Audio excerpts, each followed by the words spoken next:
I run KaiCalls, the secretary that answers your business line when you can't. And I made Kai remember your customers. And I could have done this a very simple way. And I wanted to talk through how I did this, why I did it, and the decisions that I made to do this, because this is very important for agentic memory, systems, voice agents, and the like.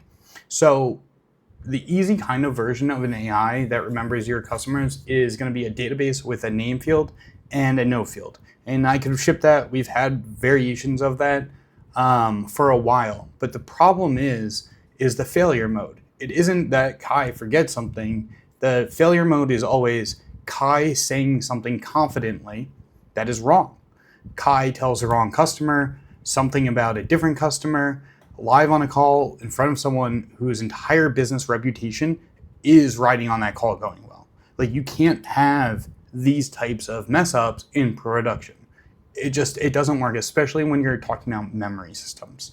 It sometimes flies with humans. It does not fly with agents. So the difference between having a feature that demos well and a feature I can actually stand behind is what took so long to make it so I could run this unsupervised on someone else's phone line. And memory is that feature where I need to stand behind it. It needs to run unsupervised. It needs to work flawlessly. So here's the plain version of what I built. After a call ends, Kai pulls out the facts actually worth keeping. A preference, a detail, something about the account, something the customer said, and it's not a recording. It's not just the transcript sitting there. We have the transcripts, we have the recordings. This is a little bit more. It's just the useful parts. The same way a really sharp assistant would run this. So, and take notes. That's exactly how this works. And so that's basically all it is. And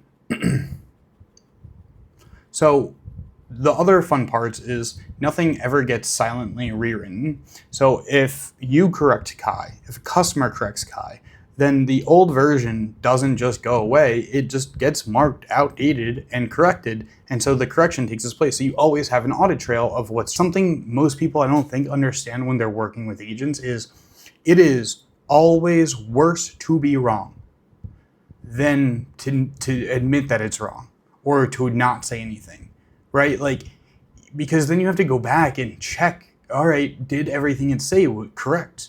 If it's not, then what's the point of it, right? So I obsessed with this for a while. And before I let any of this touch a real system, I went through a full security review whose entire job was to entirely break it. I sent agents on agents. I sent Fable after it. I found the little Mythos one and sent that one after it.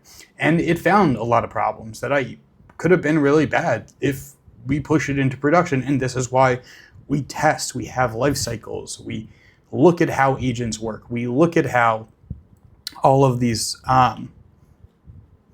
go, or special, or help that case, or help you handle them a little bit more, is what Kai remembers. That's what gets stored. It's the important pieces that help add the right context and the right situations to your agent. And this is something that is the difference between a phone line and something that starts to feel like an actual employee who's been on the job long enough to know the regulars. And that's what we want Kai to feel like. We want Kai to feel like he knows your customers after a few weeks of going on. It's like hiring a new person named Kai, but he works 24/7 and doesn't talk badly, doesn't call out. But this is the new features. Very excited about them. We have rolled them out.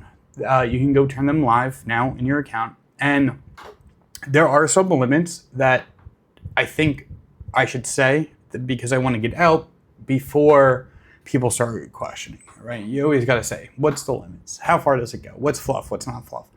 So Kai's memory doesn't keep quite a recording archive. It keeps the extracted facts and nothing else. It doesn't guess on a live call.